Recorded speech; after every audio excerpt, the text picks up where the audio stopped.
Praise be your holy name, Father. And as I come to teach this lesson that you have laid on my heart to teach on returning the lost objects to the rightful owner, let your Holy Spirit, the Ruach Kodesh, flow through me and from me, and your words of wisdom be shown. Your teaching on how we should live. In the name of Yeshua HaMashiach, Amen.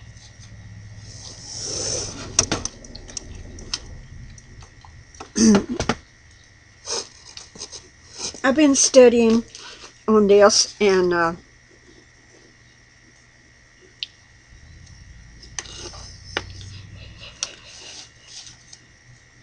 there are many laws in the Torah. And these laws, people seem to forget, have to do with ethics and how we're supposed to live our lives.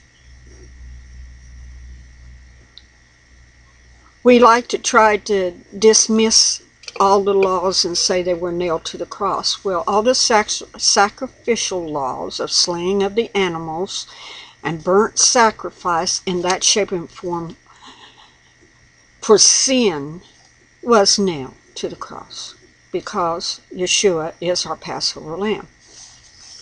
But I'm going to talk about one of the laws. One of the laws that have not been nailed to the cross, that we are still responsible for. I'm going to start out in Deuteronomy, and I'll work it way through to show you that it will line up even with the New Testament, even what Yeshua told us. So, Deuteronomy, the 22nd chapter, beginning with the first verse. And I am reading out of the Jewish Study Bible. Now, you can go get your King James and follow along with the King James. But as a teaching on the Torah, I like to teach from the wisdom of the people that really understood what these laws mean. And Western civilization has lost a lot of the meanings of these laws through Constantine. So let us start the reading.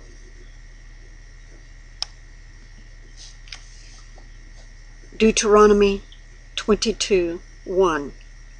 If you see your fellow ox or sheep gone astray, do not ignore it. Do not ignore it. Now this applies two ways. Physically and spiritually. Do not ignore it. You must take it back to your fellow. If your fellow, and of course when they say fellow, it's talking about the Israelite tribes amongst themselves. But I'm telling you, this means humanity. Let me go on. If your fellow does not live near you, or you do not know who he is, you shall bring it home, and it shall remain with you until your fellow claims it. Then you shall give it back to him. You shall do the same with his ass, You shall do the same with his garment, not only animals, the clothing. If you're walking down the road and you find a billfold full of money, what are you supposed to do with it? Oh, happy day! God has provided me the money to meet my bills. Oh, happy day. No, he didn't. No, he didn't. You found something that someone else had lost. You shall do so, and so too shall you do with anything your fellow loses, and you find. You must not remain indifferent. So if you see your fellow human being lose something, you stumbled across it, you may not know who it is or whose it is or how come they lost it, but what are you to do? You are to take it and try to return it to its proper owner. If not, you are to keep it safe at home until you can find the owner or the owner comes searching for it.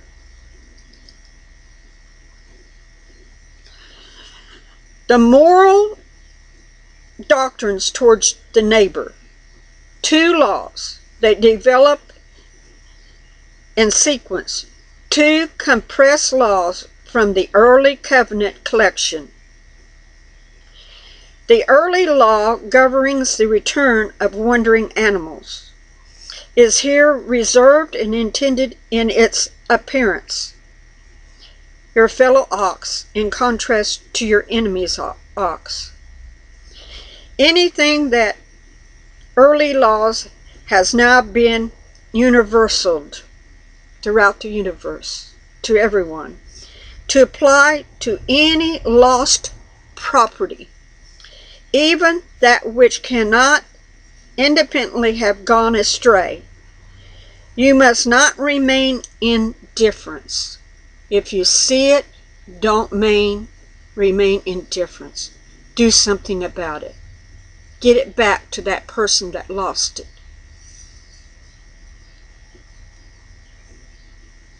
The law makes a moral application to contrast, but possess no legal statutes.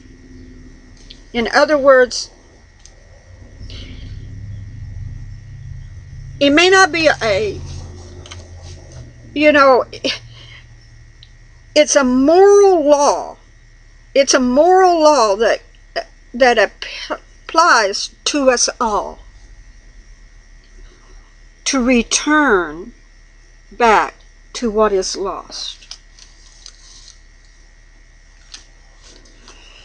Now, if you wouldn't not do it for yourself, then okay, it's kind of like leaves you out. I mean, if you wouldn't want somebody to return it to you if you lost something, well, just be that way. And you care about something else as much as you care about yourself. That's what you need to look at this item, this dog, or this billfold, or this purse, or this lost letter, or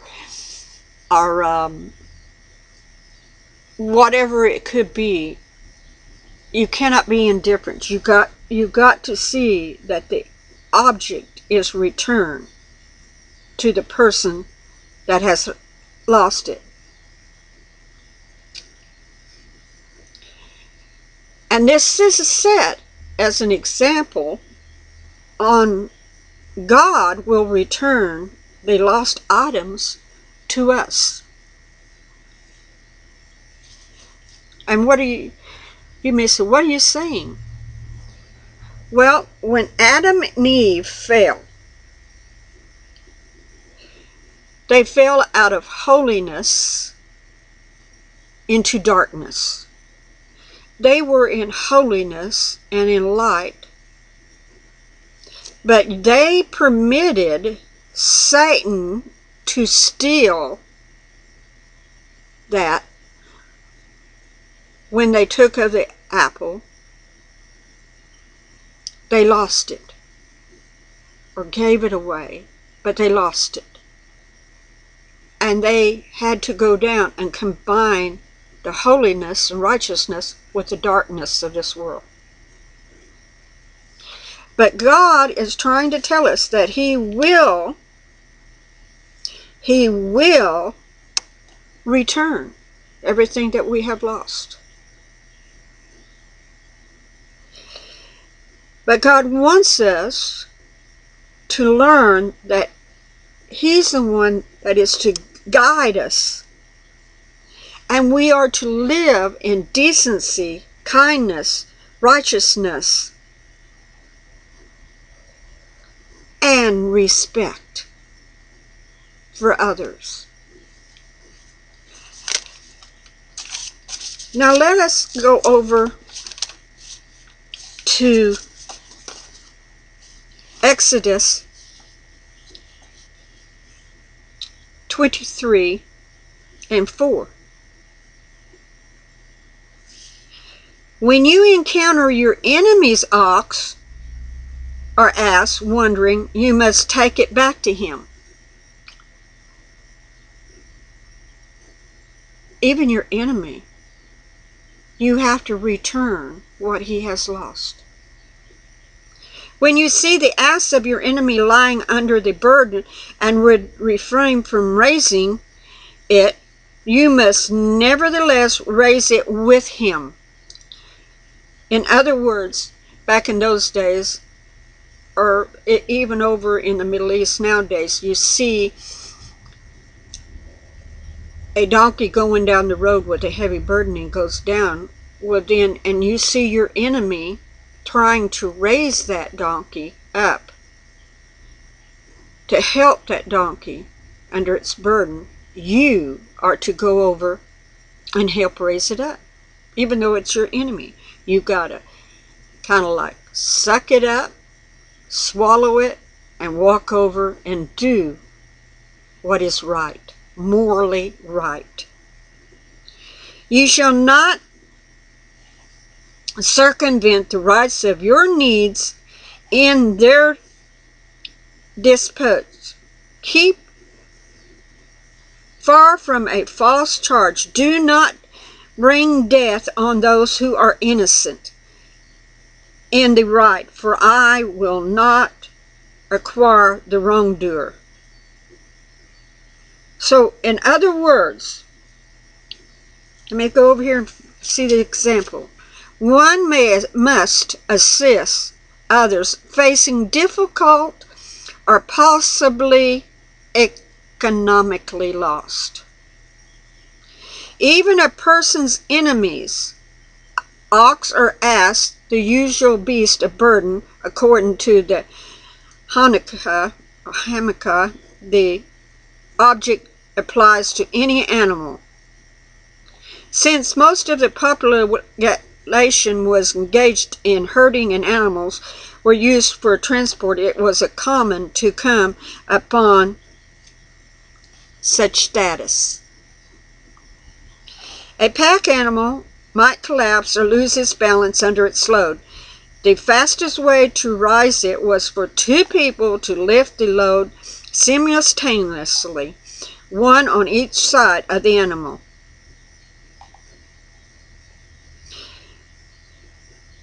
This is a commandment, is meant to benefit the animal as well as the owner. It is a base of the object to prevent animals from suffering. So, if you see your enemy in trouble, and you see his property in trouble, you cannot ignore it, turn a blind eye to it because you've seen it. When you've seen it, you become responsible for it. And that responsibility means that you have to do something about it. You have to take action physically at your own cost, if need to be, to help. So let's go to Leviticus 19 and 17. You shall not hate your kinfolk in your heart. This is in the Old Testament, okay? Leviticus.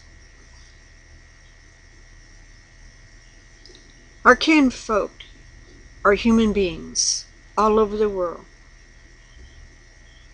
Reprove your kinsman, but incur no guilt because of him.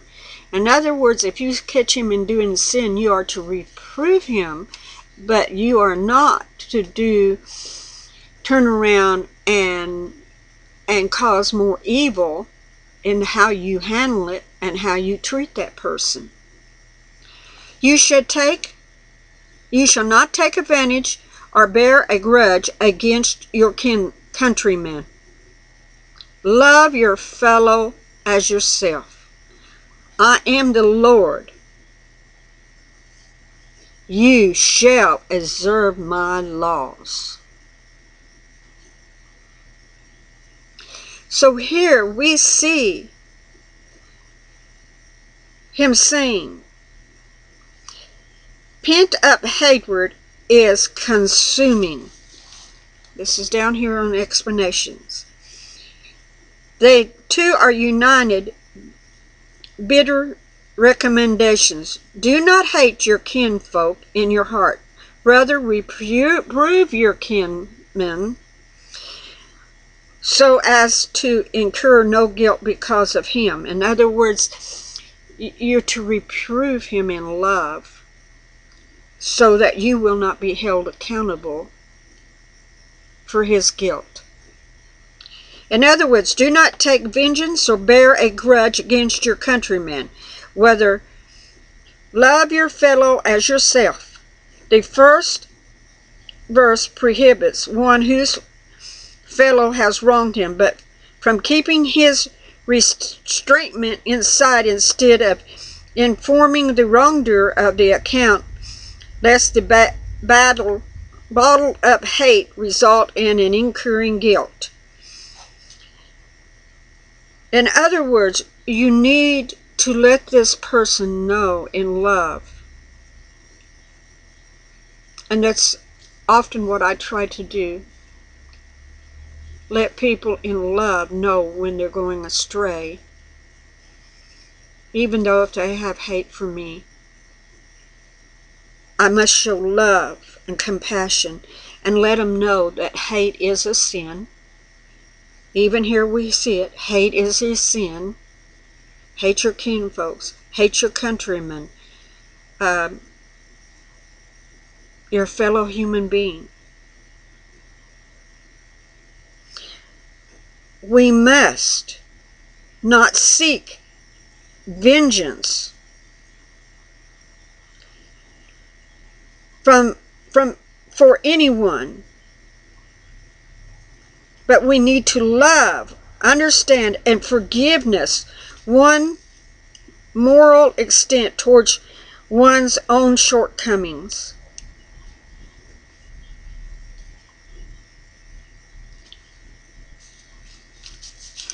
That's why I preach on love all the time. Love. If you see someone suffering and you take happiness in their suffering, you have no love.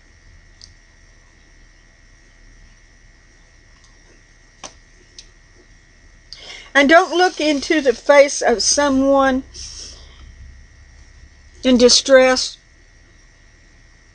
Something bad has happened. Don't look in their face. I mean, you see it on the news all the time.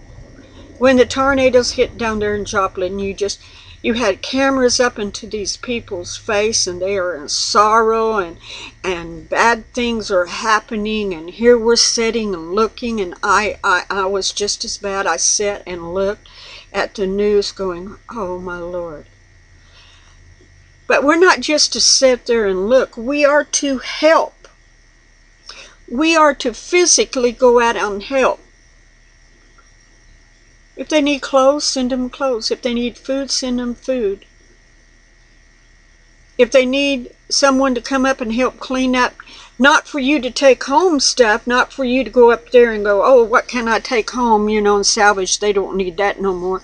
No, you'll go to help them collect their goods, making sure they get the usable stuff back, and throwing the rest into the trash that needs to be thrown. Not taking anything home with you whatsoever. In the long run, that's called stealing. Because you are taking goods that belong to someone else, and a calamity has come upon their life. And they've already been hurt one way, and then when you come and you take home what is theirs, then they are hurt again.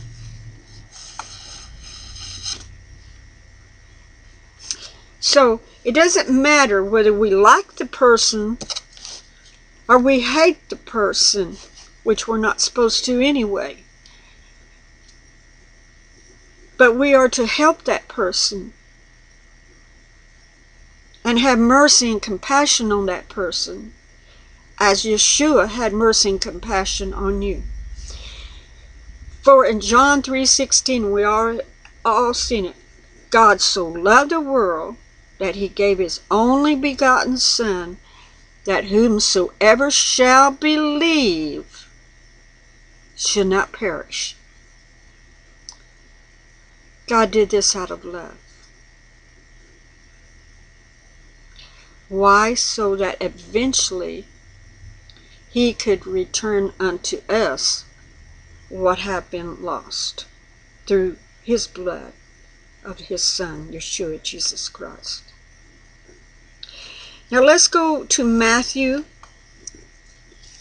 22, beginning with the 34th verse, which fits right in with all of this. But when the Pharisees had heard that he had put the synagogue to silence, they were gathered together. Then one of them, which was a lawyer, asked him a question, tempting him, saying, Master, what is the great commandment in the law?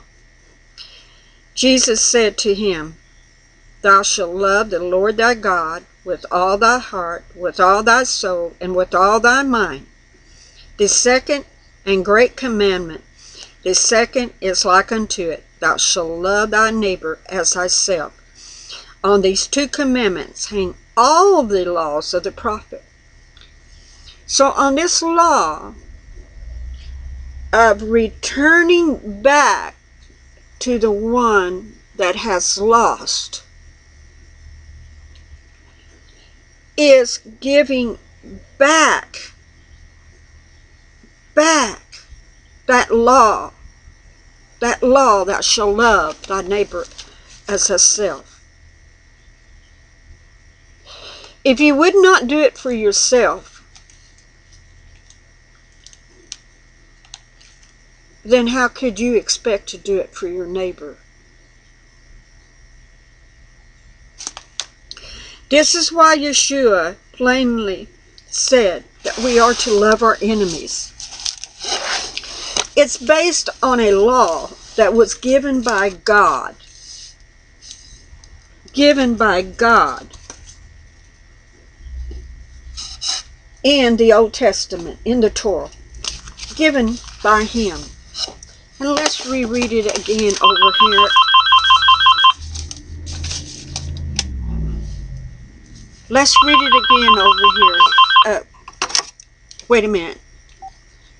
I'm making a video. I'll call you back, okay?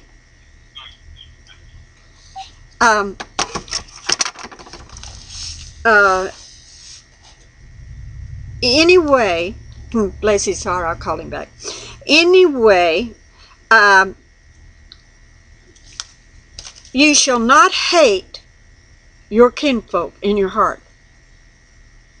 You shall not hate. Wow.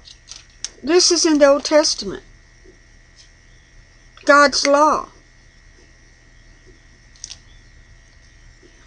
What can I say? What can I say more than this?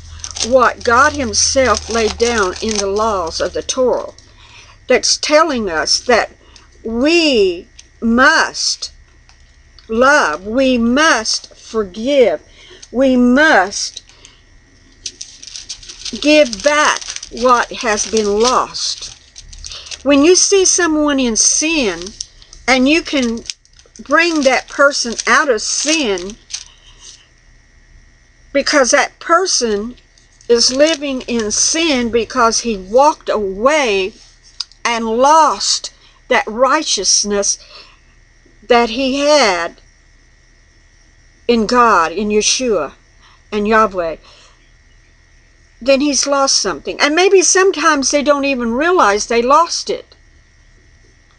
But if you see it and you tell this person that they've lost it, they need to, here it is, this is your mistake. You have too much hate in your heart. You're not walking according to the laws that were laid down by God himself in how to treat other people. The moral laws that he laid down that we should treat each other. Whether we like them, whether we hate them, or whatever, we are to treat them with respect, with moral conscience and ethics. To become holy, you must learn to forgive, and you must learn to drive all that hate out of your heart, for it is forbidden. Forbidden, because it says, when you encounter your enemies, ox or ass wandering, you must take it back to him. He's your enemy.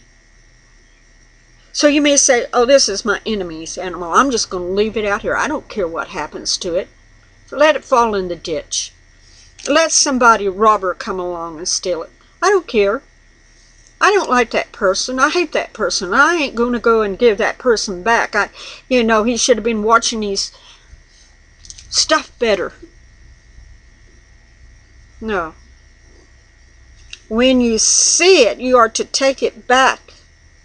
When you see the ass of your enemy laying under a burden would refrain from rising it, you must nevertheless raise it with him. So that means you have to step beyond and above your feelings. What you have in here. You got to step above and beyond that. And you can't become indifferent just because it's your enemy. You must take responsibility and action on that to return what has been lost.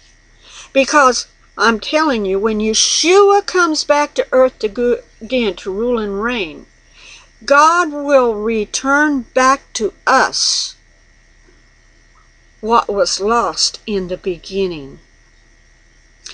If we cannot follow this principle, if we cannot follow this type and shadow, then how do you expect God to return back to you that had been lost? We can't. So, and to be righteous and holy, we must return back to everyone that has lost something, whether it be physically or spiritually. We must point out where they have lost it so that they can go back and regain it and find it themselves. The holiness and righteousness of the Ruach Kadesh upon their lives. We must forgive our enemies. We must pray for them. We must love them. This is the law. This is the law of Yahweh. This is the law of Yeshua, Jesus Christ. To give back what others have lost. I pray this be a blessing upon you in the name of Yeshua HaMashiach.